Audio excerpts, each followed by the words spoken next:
Olá, boa tarde, amigos telespectadores da TV Cultura Litoral. Começa agora uma nova edição do Opinião Litoral, que recebe hoje dois convidados, dois professores. Professor Sandro Maschio, professor de Economia, economista de formação e professor da Strong Business School. Professor, muito obrigado pela sua presença, boa tarde. Boa tarde, eu que agradeço aqui o convite. É sempre muito prazeroso poder debater e trocar ideias. Muito obrigado, professor. Também a professora advogada Patrícia Gores, nossa convidada de hoje também. Muito obrigado, Patrícia. Bom dia. Eu que agradeço pelo convite. Muito bom estar aqui de volta. Muito bem. E assim vamos começar o programa, que vai tratar fundamentalmente no início da disparidade salarial, a desigualdade salarial entre homens e mulheres. Vamos ver o VT que trata desse tema, por favor, Davidson. As mulheres são 4 em cada 10 trabalhadoras em empresas com mais de 100 funcionários. Praticamente todas, entretanto, enfrentam o mesmo problema, segundo um relatório divulgado nesta quarta-feira pelo Ministério do Trabalho. O caminho para crescer é mais longo do que para os homens e os obstáculos mais altos. A pesquisa dá a dimensão do problema. As mulheres que trabalham em companhias de mais de 100 empregados ganham, em média, 80% do salário dos seus colegas de trabalho homens. O valor médio do salário das trabalhadoras é de R$ 3.565. Sempre nós nos perguntamos como conceber que mulheres sejam constantemente alvo de discriminação se todo o nosso arcabouço legislativo não admite a desigualdade. Como entender esse contrassenso? E isso é um sequestro civilizatório. Temos que compreender que a discriminação contra as mulheres constitui, na verdade, um atentado não às mulheres, mas um atentado à nossa democracia. Mesmo entre as mulheres, entretanto, há diferenças. Pretas e pardas recebem, em média, pouco mais de R$ 2.700. Isso é 64% do valor total pago às trabalhadoras não negras. E praticamente metade do que é pago aos homens não negros. Esse abismo se repete com poucas variações em todos os níveis hierárquicos, dos trabalhadores em atividades operacionais até a diretoria das grandes companhias. Pois é, a situação realmente que não pode continuar. E nesse sentido, nós vamos tratar desse tema inicialmente com o professor, peço a licença da Patrícia, mas com o professor Sandro Maschio, que é um estudioso da questão. Eu gostaria que o senhor trouxesse também para nós, professor, os dados da Baixada Santista em relação a essa disparidade. A disparidade de salários entre homens e mulheres, né, os dados, a fonte dos dados é do Ministério do Trabalho, da RAIS, né, da Relação Anual de Informações Sociais, né, e nos vários recortes que a gente faz em relação aos dados, né, seja nacional, se eu fizer um recorte para o Estado de São Paulo, fizer um recorte para a Baixada Santista, a gente vai visualizar essa presença da diferença salarial, e tem um ponto bastante intrigante, que é a elevação dessa disparidade, principalmente no período pós-pandemia, nesse momento em que a gente tem a retomada da atividade econômica, tem a retomada do emprego após os efeitos econômicos da pandemia, o aumento do desemprego. A gente chegou a um desemprego de 15% da força de trabalho no país, 15 milhões de pessoas desempregadas. Hoje a gente tem 7 milhões de pessoas ocupadas, desemprego bastante baixo na média histórica brasileira. Mas é neste momento, especificamente de retomada, que essa disparidade salarial ela aumenta. Então, há esse fato intrigante. Então, essa situação, eu acho que o primeiro recorte que a gente precisa fazer, que é um recorte importante, né, é que aqui estamos num privilégio importante, que somos brancos, né? Sim. Ou identificados como tais no Brasil, porque no exterior a gente não é branco, né? A gente é latino. Mas quando a gente faz o recorte mulher negra ou mulher parda, a situação piora ainda mais, né? E também tem estudos da ONU que falam sobre isso, né? Igualdade, de uma forma geral, entre mulheres e homens, a gente chegará a isso só daqui a 30 anos, né? Pelo menos. Eu acho que a fala da ministra no VT foi bastante necessária, porque é um desafio até para a gente entender se a gente tem legislação que promove a igualdade, né? A gente tem a Constituição que proíbe essa desigualdade. Como é que funciona isso? Isso funciona no íntimo das empresas. Na hora da contratação, né? Dentro do RH, dentro da sala de reunião. Olha, tem isso aqui, você topa?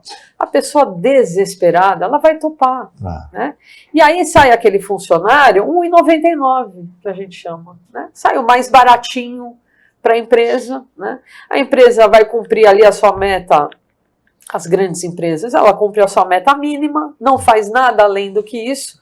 E é só a gente ver nas direções de grandes empresas, cadê a participação das mulheres em geral, das mulheres pardas, pretas, dos homens pardos, pretos? A gente não tem, né? O que a gente tem, de fato, né, num Brasil de pardos e pretos, sim, a gente tem lideranças brancas, né? Então, eu acho que esse é uma dívida histórica que temos, né? E é uma disparidade absurda, que não acontece, não é só privilégio do Brasil, não, né? A gente tem em vários lugares do mundo, o Banco Mundial emite vários relatórios relativos a isso, né? E que vão de encontro, né, a uma sociedade mundial, né, que tem, e não é mimimi, né, falar que, de fato, enquanto mulheres sofremos preconceito, né? Isso é real, não é só no Brasil, infelizmente no mundo inteiro. É uma postura dessas empresas desumana, cruel, perversa, isso para dizer o mínimo, né? Porque na verdade é uma postura até sórdida, essa diferenciação, essa desigualdade que não cabe, incabível. Professor, diante desse cenário, como mudar essa situação? Olha, a mudança não é um mecanismo simples, tá? Que é algo que está arraigado no processo cultural, tá? Como a professora comentou, isso ocorre internamente na dinâmica das empresas, na decisão interna das empresas, do RH. Você imagina que, se a gente olhar a última década, essa dispersão, ela vinha caindo num ritmo lento, mas ela vinha caindo, e ela aumenta no período pós-pandemia, né, nessa retomada do mercado de trabalho. Como é que ela aumenta nesse processo? É na dinâmica do mercado de trabalho. A questão é, qual é que é o poder de barganha que uma trabalhadora tem para negociar o salário, ou encontrar uma oportunidade, qual é que é o poder de barganha que o homem tem. E aí a gente pode colocar os elementos de raça, qual é que é o poder de barganha que a negra ou o negro tem para negociar salário, qual é que é o poder de barganha que o negro ou a negra tem. Então, essa diferenciação de poder de barganha, que está intrínseco na dinâmica do mercado de trabalho, e, claro, isso carrega fatores históricos, fatores culturais, nos ajudam a compreender o porquê dessa piora na dispersão de salários entre homens e entre mulheres, exatamente no momento em que a gente sai do desemprego que ficou elevado no período de pandemia, e a gente retoma esse processo de emprego, tem uma taxa de desemprego baixa, mas a gente gera uma dispersão maior, ou geramos uma dispersão maior salarial entre homens e mulheres. Patrícia.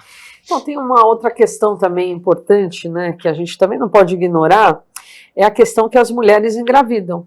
Sim. E cuidam dos seus filhos. E a gente tem cada vez mais uma outra realidade, que são as famílias de pais de crianças com autismo, né? Existe um número crescente, né, nas últimas décadas, um salto de quase 86% no número. Então, antigamente era raro a gente conhecer alguém com uma família, né, com criança especial, e hoje a gente tem, né? Tenho certeza que, se eu perguntar, cada um tem alguém da família, né? E isso faz também com que a mulher saia do mercado de trabalho para poder apoiar o seu filho, a sua filha, nas milhares de terapias que são necessárias, né? E quando ela volta, de fato, né, quando existe uma certa estabilidade, ela volta para esse mercado de trabalho, a gente tem essa dificuldade ainda piorada. Muito bem, Patrícia, peço a sua licença, professor, nós vamos para um rápido intervalo e depois teremos o horário eleitoral gratuito. São 10 minutinhos, voltamos já.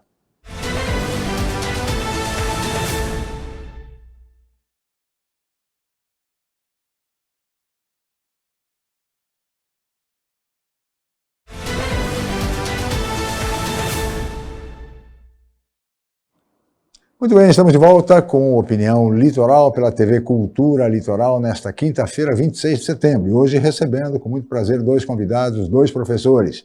Sandro Maschio, professor de Economia da Business Strong School, e também Patrícia Gorisch, professora de Direito, advogada. E o tema, evidentemente, é a desigualdade salarial entre homens e mulheres. E agora vamos ver um outro VT do programa que trata dos salários da população negra. Vamos a ele, por favor, Davidson. No país das desigualdades, as discrepâncias não se resumem às classes sociais. Os tentáculos se estendem a questões raciais e de gênero. O salário médio do trabalhador é pouco mais de R$ 3.400, mas o número mascara uma dura realidade. Quem tem os maiores rendimentos são os homens brancos, quase R$ 5.000. Já as mulheres brancas recebem menos de R$ 4.000, menos de 80% do valor deles. Os menores valores são pagos aos negros. A renda mensal dos homens não chega a R$ 3.000. A das mulheres negras é ainda menor, inferior a R$ 2.300. Os dados mostram que o problema se expande há anos. A linha azul representa o salário dos homens brancos ao longo do tempo. A rosa, a das mulheres brancas. A amarela é a média nacional. A azul escuro, a dos homens negros, e a vermelha, a das mulheres negras. Para se ter uma ideia do fosso racial, a massa salarial perdida pela desigualdade alcança mais de 100 bilhões de reais. Desse total, 62 bilhões são por parte dos homens negros. E o restante, 41 bilhões, seriam recebidos pelas mulheres negras, de acordo com pesquisa do Núcleo de Estudos Raciais do Instituto INSPER. Os números levam em conta salários, taxa de desemprego e participação no mercado de trabalho. Segundo a pesquisa, 14 bilhões se referem à discriminação racial. O restante está associado a fatores como educação, tipo de emprego e local de moradia. As diferenças raciais também atingem o acesso a uma vaga no mercado de trabalho. A pesquisa revela que a média do desemprego este ano no Brasil é de pouco mais de 5%. Entre os homens brancos, a taxa é de 13,5%. As mulheres brancas estão na média do país. A dos homens negros é menor, mas a das mulheres negras chega a quase 8%. Olha só, esses dados são dados impressionantes, Patrícia. Você abordava essa questão, realmente, a discrepância salarial aí atinge níveis insustentáveis. E alarmantes, né? Porque, obviamente, cor de pele não quer dizer capacidade de absolutamente ninguém, né? É pura ignorância e assim, é crime, né? É importante dizer que é crime. Qualquer tipo de ato nesse sentido é criminoso e os gestores precisam entender isso de uma vez por todas, né? É importante também a gente pensar numa questão de fiscalização, né? Porque a gente reconhece o erro, reconhece essa dificuldade, mas o que se faz então, né? Como resolver essa questão? Fiscalizando, multando as empresas, né? Não existe, apesar do Plano Nacional de Desigualdade Salarial, é tudo muito bonito no papel, né? Temos leis, diariamente leis sendo feitas, mas o que se faz efetivamente? Quase nada, né? Porque as empresas, quando elas vão apresentar os seus relatórios, elas maquiam, não tem fiscalização. É um país onde a certeza da impunidade é algo que garante a esses gestores, que discriminam, que tratam de forma errada, né, e garantem a eles essa estabilidade. E, no entanto, a sociedade, que no caso, os brasileiros, de fato, né, que somos todos nós, sim, esse povo miscigenado e bonito, né, a gente acaba, então, vendo pessoas com melhores capacidades de muitos gestores brancos, né, e sendo deixados de lado. Eu acho que é importante uma reflexão que eu vivi bastante próxima na África do Sul. A política da África do Sul a cada cargo de gestor branco tinha que ter um negro, para os dois trabalharem juntos, né? Isso é uma forma da gente tentar diminuir de forma muito mais rápida, né, essa desigualdade. Eu acho que essa seria uma solução. Claro que muitos acabariam reclamando, né, porque a gente é um país que a gente não enxerga a discriminação racial que existe. A gente sempre foi um povo muito por debaixo dos panos, né? A gente sempre foi um povo que, não, aqui no Brasil não tem tufão, não tem furacão, não, né, a gente gosta de todo mundo. o que é uma grande mentira, né? Discriminamos e muito. Tem raízes históricas, tem raízes culturais, mas entre direitos humanos e cultura, a gente tem sempre que ficar com direitos humanos. Não cabe mais, com base numa cultura odiosa, né, a gente aceitar esse tipo de diferença.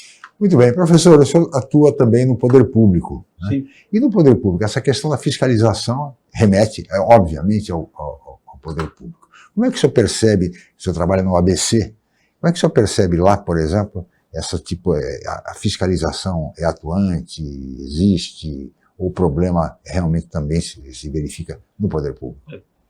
O problema também está presente no poder público. Aqui tem um dado interessante: se a gente segmentar setorialmente essa diferença salarial, sim, a gente vai observar que no poder público é um dos segmentos onde a diferença é maior, em prejuízo da mulher. Mas no poder público o salário é determinado por lei, no edital do concurso, e ali não tem nenhum tipo de diferenciação. Você pode diferenciar, sim, por gênero, raça, cor, né? Há um fator interessante que é importante a gente observar e explica boa parte, não tudo, mas uma boa parte dessa diferença salarial, em que profissões o homem ocupa com mais frequência e quais profissões a mulher ocupa com mais intensidade. Assim como se a gente fizer um recorte por gênero, por raça. No poder público, quando a gente olha então, essa disparidade e fala, mas como é que no poder público a mulher ganha menos do que o homem, né? A questão é a seguinte: quais é que são as principais ocupações no qual a mulher se insere no poder público e as principais ocupações no qual o homem se insere? A mulher está muito mais inserida como professora.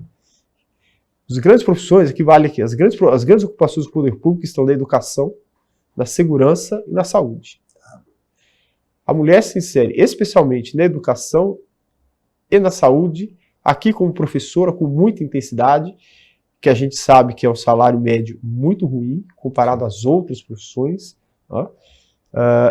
E lá na saúde, ela se insere com muita intensidade, como auxiliar de enfermagem, limpeza, etc., que também tem um salário médio ruim. Aí quando você olha a média do funcionalismo público, e você observa que homens ganham melhor na média do que mulheres, o que explica isso é como é que elas se inserem, em quais ocupações. Isso remete para qualquer outro setor da economia, vai explicar uma boa parte dessa diferenciação. O setor de construção civil tem uma curiosidade nesse sentido. A gente olha para o setor de construção civil, que é um setor eminentemente masculino, com muita intensidade masculina, mas no setor de construção civil é onde a diferença é menor, e em algumas regiões, na média, o salário feminino é maior. Mas por que na construção civil, então, isso diminui? Como é que a mulher se encaixa na construção civil? Ela está muito menos frequente na mão de obra braçal na construção civil, não está na ponta da obra, né, não está ali construindo a parede, mas ela está com muito mais intensidade na gestão financeira, lá na arquitetura, está lá na engenharia, e que o salário médio para as ocupações de construção civil é maior. Então, entender como é que se dá essa inserção, em quais ocupações se encaixam, né, eles ocupam mulheres, ou homens, ou negros, e brancos, é importante porque isso nos ajuda a entender uma boa parte dessa diferenciação. A questão da fiscalização, ela compete ao governo federal, compete ao Ministério do Trabalho. A fiscalização, a gente tem um braço, o governo em geral tem um braço muito curto para fiscalização, nos vários aspectos, não só na questão trabalhista, e ela é muito, muito frouxa. Então, ela permite com muita facilidade que você drible, cria um mecanismo para você driblar ali a questão legal, vai maquiar o relatório, a forma como você apresenta o relatório. E aí eu vou até um pouco mais além, que é essa discussão, né, que o pessoal faz muito hoje, direita e esquerda, né, sou mais liberal, sou mais Estado, etc. Eu não tenho nada contra o mercado, eu sou um defensor da dinâmica do mercado. O mercado, ele é eficiente para muitas coisas. O mercado tem que ter o seu espaço. Ok. Não questiono isso. O empreendedor, o empresário, ele é importante. E se ele não estiver na economia e não tiver espaço adequado, um bom ambiente de negócio, a economia não vai em lugar nenhum do mundo. Mas o mercado não resolve tudo sozinho. O Estado, ele tem que estar presente para fazer as correções necessárias que a sociedade exige. Entre elas, a questão de gênero e a questão de raça-cor. Tá? Então, ou você fiscaliza e vai punir, estabelecer algum mecanismo de punição, porque o mercado por si só, o mercado está preocupado com uma outra dinâmica, o empresariado por si só está preocupado com uma outra dinâmica, que é fazer o processo produtivo andar. Não estou dizendo que ele esteja errado. Tá? É importante a atuação dele. Agora, ele tem que ser regulamentado. Ele tem que ter uma regulamentação em torno disso. Tá? Se você vai cair naquela velha discussão, não, mas o Estado está se intrometendo aqui na minha atividade, o Estado me atrapalha, o Estado não serve para nada, etc. Então, o Estado tem um papel importante em vários aspectos, entre um deles, neste que a gente está discutindo hoje. Sem dúvida. E fica a dúvida e a questão, Patrícia, com relação ao papel do Ministério Público do Trabalho nessa questão. Fiscalização. E, obviamente, está sendo ausente. Historicamente ausente, né? Mas é falta de funcionário. Então, o governo federal vai ter que fazer uma força-tarefa para isso. Mas eu acredito que o governo federal está preocupado com outras coisas, né? Outras demandas. Ficou muito bonitinho subir a rampa, né, no dia da posse, com todas as cores e todas as representações, mas na prática, no dia a dia, a realidade é completamente outra, né? Ele ficou bonito na foto, mas no dia a dia, de fato, a implementação ainda é um desafio. Muito bem, Patrícia. Professor, vamos para mais um rápido intervalo, mas voltaremos em seguida com o jornal Opinião Litoral. Voltamos já.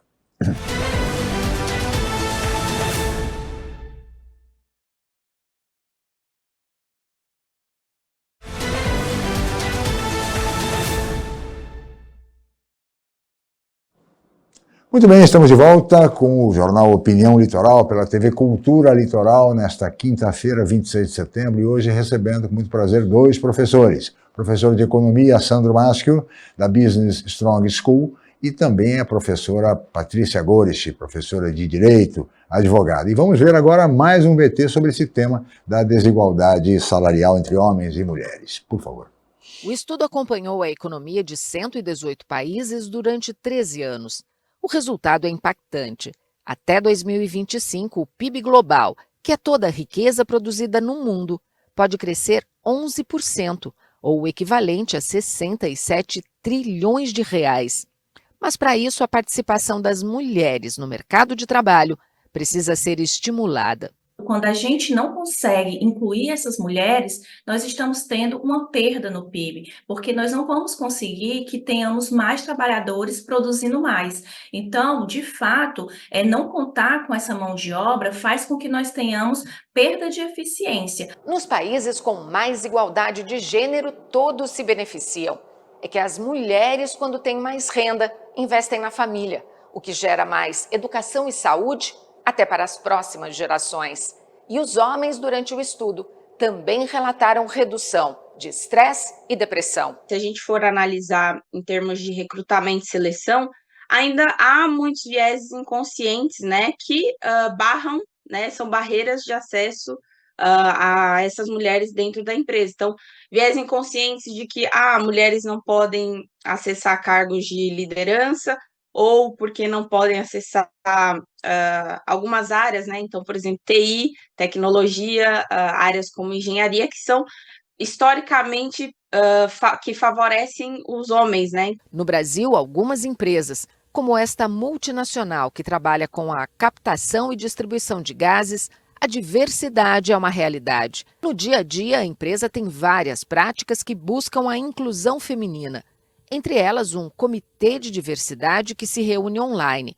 Foi desse comitê que saiu a ideia da seleção anônima.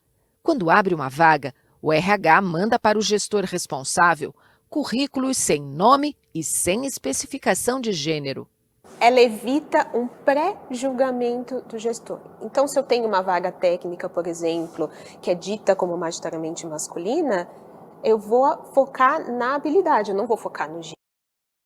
Olha que coisa interessante, né? Matéria muito bem feita, muito interessante, e mostrando, inclusive, a importância para a economia mundial, né, professor?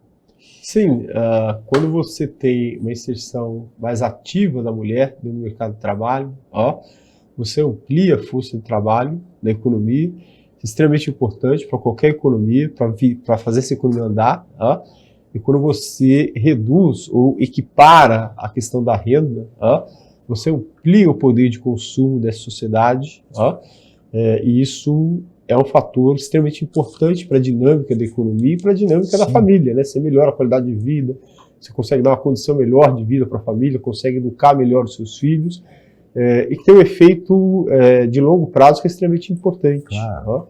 Porque à medida que você vai criar uma família com melhor grau de educação, melhor grau de saúde, o efeito econômico que vai se traduzir em produtividade é extremamente maior. Então, o efeito produtivo que isso vai dar, o resultado econômico que isso vai dar, é extremamente mais importante. Muito bem. Então, é esse o interlace que existe, né, entre essa maior inserção da mulher e essa equiparação salarial da mulher no mercado de trabalho, assim como o recorte de gênero, tem de potencial, pode trazer de potencial para melhora da atividade econômica. Muito bem. Patrícia, interessante essa ideia do currículo sem nome, né? Qualquer avaliação prévia do gestor. É bem parecido com... Eu sou avaliadora, por exemplo, de artigos científicos de algumas revistas, né? Científicas. E a gente recebe justamente sem identificação. A gente só tem o título do trabalho, né? Então, eu nunca sei se é um homem ou se é uma mulher escrevendo, e não existe diferença alguma. Eu sempre gosto de pensar na questão dos talentos, né? Quantos talentos femininos não estão sendo desperdiçados, né? O quanto que isso, o país não perde com essa falta de talentos, com essa falta de diversidade, porque cada um tem um jeito de trabalhar, e eu somando com o seu jeito, a gente vai conseguir algo muitas vezes melhor, né? Se a gente está errando sempre as mesmas coisas, traga alguém de fora com outra visão, né? Para que haja uma solução. Isso é o básico, né? Que a gente tem no mercado, mas o mercado ainda é muito reticente com relação a isso, né? E a gente perde justamente na economia global, né? Como bem falou no VT, acho que todo mundo perde, né? Perde a família, perde a sociedade, aumenta as violências, porque quando a mulher não... E é uma realidade importante, quando a mulher não leva para casa, né, numa sociedade patriarcal que temos, né, odiosa muitas vezes, se ela não leva o salário que seja suficiente, ela também sofre violência. É uma realidade no nosso país, né? É uma realidade da nossa região, que recentemente formou uma vara específica de violência doméstica, tamanha a demanda que se tem na região. Então a gente não pode fechar os olhos também para essa realidade, né?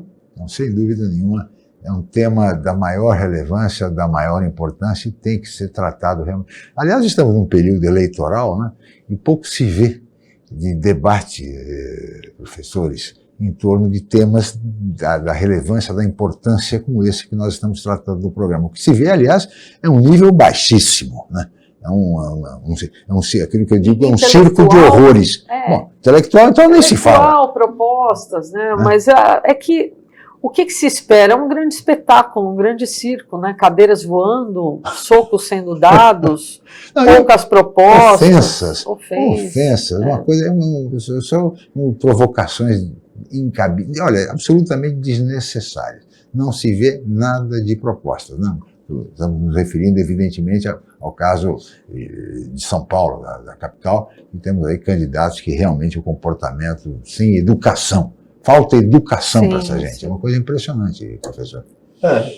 Quando a gente olha para o aspecto das eleições, né, a gente precisa entender o seguinte, a cabeça do político, ele é movido por aquilo que garante votos para ele. Então, ele prioriza e trabalha questões que vão lhe garantir votos. A questão de gênero, a questão salarial, por incrível que pareça, não é uma questão que garante votos, não é uma questão que chama a atenção da população. Principalmente nessa eleição, que é uma eleição local, a eleição municipal. O que garante votos são as coisas mais prementes da sociedade, né? A UBS funcionando, a vaga na creche, o transporte público local. Então, você pode olhar que as grandes propostas, ou as grandes promessas, giram em torno dessas questões. Vão ampliar o percentual de crianças em ensino integral, vão ampliar o volume de vagas em creche, vão tentar instaurar a tarifa zero, pelo menos no final de semana, no transporte público, porque para a dinâmica urbana, ou para a dinâmica da cidade, são as questões que mais chamam a atenção do eleitor. Então, se eu olhasse que isso fosse o mercado, né, eu diria, o mercado eleitoral, né, o resultado mais efetivo para o político é apostar as fichas aqui. Tá? E aí ele meio que fica à margem de outros temas. Aliás, um tema que tem ficado à margem, Patrícia, é a questão da educação inclusiva. Você abordou esse tema passando, a questão da educação inclusiva, que no caso de Santos, ela representa, as crianças que estão na rede municipal representam 8% da nossa rede, com crianças com toda sorte de deficiências, autistas, enfim. E não se vê um debate sério, aprofundado, qualificado a respeito de um tema com tamanha importância. Mas é o que ele falou, né? Isso ainda não dá voto. E quando for demanda, aí eles vão colocar uma especial atenção. Santos ainda é muito privilegiada por conta disso, que temos, de fato, uma inclusão, até um sistema bastante sério com relação a isso, né? Mas a gente vê outras cidades da região que praticamente ignoram, né? E o desafio não é só colocar a criança lá dentro. O colocar a criança lá dentro não é uma inclusão, né? O colocar e ter todo um aparato de suporte para que, de fato, as desigualdades sejam inexistentes, né? Porque a gente costuma dizer em direitos humanos que a desigualdade ela ocorre, a deficiência do ambiente. Se eu tenho um ambiente inclusivo, as pessoas são diferentes, porque são, né? E é o bonito do ser humano, né? Somos diferentes, né? E essa diversidade faz com que a gente seja rico, né? De ideias, de modos de pensar, porque eu ouso dizer que eu aprendo muito com o meu sobrinho autista, né? Eu aprendo o que é o verdadeiro amor, é um amor puro, sem exigências do nosso dia a dia que a gente faz, né? E é um desafio para quem é mãe, para quem é pai, dessas famílias, né? Escolas públicas, particulares, fechando as portas, né? Não temos vaga. É algo bastante comum nesse sentido, né? Isso desde sempre. Eu lembro que a primeira comissão de pessoas com deficiência da OAB aqui de Santos, eu fiz parte como vice-presidente, e a demanda maior era início do ano, quando mães e pais procuravam escolas e não conseguiam vagas, né? Então, assim, tem lei, é isso que é importante dizer, temos leis. O que falta, de fato, é fiscalização. Multe essa escola. Né? Quando eles começarem a sentir no órgão mais sensível do corpo humano, que é o bolso, de fato a gente vai ter uma sociedade inclusiva, né? Porque a escola ganha, as crianças ganham, os adultos ganham. Agora é preciso também, Patrícia, que haja qualificação dos auxiliares que estão nas salas de aula. Porque em cada sala de aula há necessidade de uma cuidadora, alguém que, enfim, que ajude aquela criança, que dê um suporte, mas é preciso que sejam pessoas qualificadas. E o que a gente vê hoje, por exemplo, o suporte é do AT, né? Que é uma profissão bastante específica, muito importante, mas que, por exemplo, os planos de saúde hoje, a recente decisão do STJ retira da obrigatoriedade dos planos de saúde o pagamento do AT, que coloca as famílias numa situação muito complicada. Porque, mas é que o AT ele vai dar o suporte educacional. Não, é o suporte social, que tem tudo a ver com saúde. Porque a partir do momento que a criança não está integrada, ela tem problemas de saúde mental, de sofrimento mental. Mas, infelizmente, como tudo é muito novo, né, é tudo muito recente, o autismo é um desafio, né, a lei é recente também, né, o Estatuto da Pessoa com Deficiência, o que a gente vê é que as academias elas não prepararam esses profissionais, né, quem está lá na ponta, na STF, STJ, não tiveram essa sensibilidade. Daqui a 5, 6 anos a gente vai ter uma realidade diferente. Obrigado, Patrícia. Nós vamos falar mais um rápido intervalo e voltaremos em seguida com Opinião Litoral para o último bloco do programa. Até já.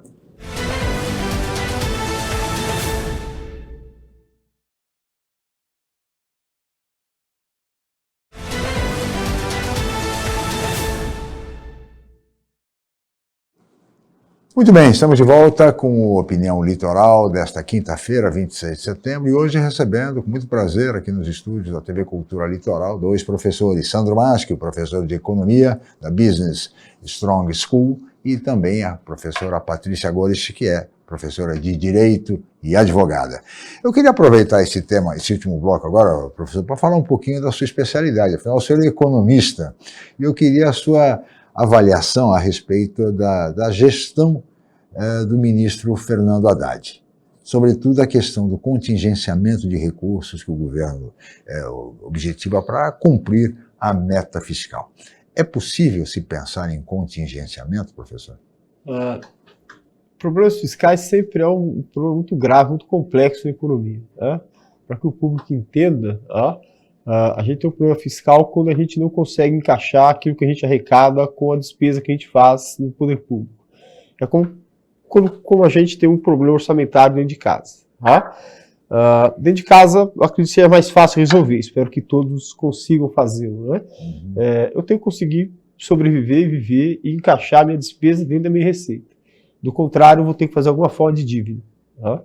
Quando a gente diz que o país está numa crise fiscal, e no caso brasileiro ele é puxado principalmente pelo governo federal, não há esse encaixe. Eu tenho um volume de despesas que é muito maior do que receita. Inevitavelmente, isso gera necessidade de financiamento e gera necessidade de se endividar. A gente está nessa onda de uma crise fiscal mais intensa desde o final do governo Dilma, então estou falando aqui em 10 anos, e não há nenhum histórico no mundo, nenhum país que tenha resolvido problemas de crise fiscal de uma maneira tranquila. É sempre um desafio muito complexo. Qual é que é a complexidade? Porque quem cuida do orçamento, ele vai fazer o papel do chato, é o cara que diz que não e que vai ter que apertar o cinto. Esse é o desafio do Ministério da Economia. Esse é o desafio de quem cuida do orçamento, do secretário de Tesouro. É dizer não e apertar o cinto. Só que na dinâmica política, você tem muitas demandas, inclusive do ponto de vista das articulações políticas, do apoio político, que envolve a demanda por recursos. E aí, o governo, na sua gestão, ele fica entre a balança, de ter que cumprir a meta, tem que fazer essa despesa caber dentro da receita, mas tem que atender o aliado político para que ele consiga ter uma margem política de trabalho.